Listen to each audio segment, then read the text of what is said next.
The 100-Mile-an-Hour Dog by Jeremy Strong. Chapter 6.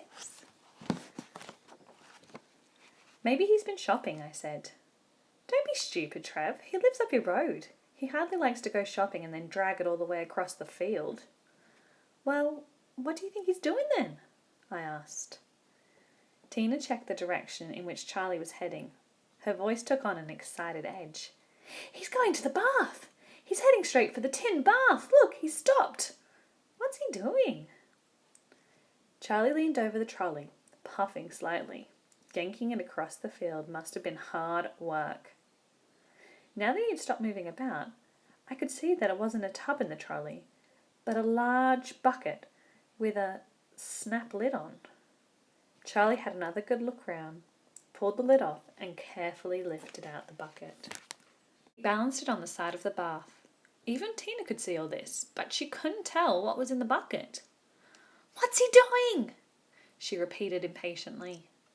Charlie made one last furtive search of the area and then slowly tipped the bucket forward over the water.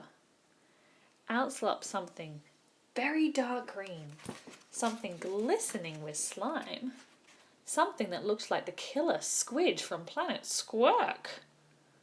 Why is Charlie holding his nose? Cried Tina. I let her have the binoculars.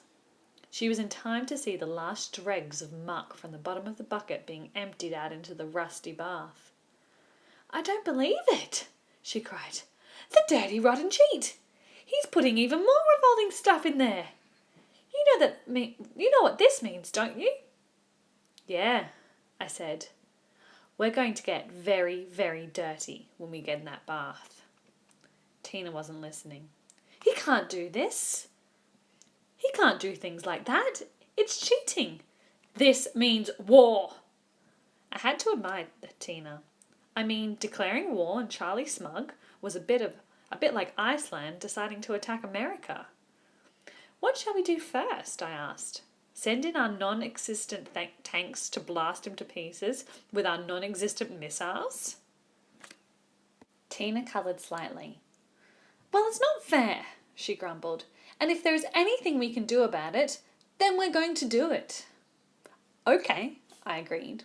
If there is anything we can do about it, we'll do it. And I kept my fingers crossed in the hope that we wouldn't have to do anything at all. Call me a coward, call me a wimp if you like, but having a fight with King Smudge Kong was not my idea of a good time. Charlie Smug and his dastardly deed were suddenly forgotten when I caught sight of Streaker in the distance and remembered my big plan. It was time to put it into action, so I handed Tina the binoculars, grabbed my second mobile phone and switched it on. My right ear was instantly filled with a swishing, crackling noise, which was Streaker careering through the long grass. Calling Streaker, return to base, I repeated. Return to base!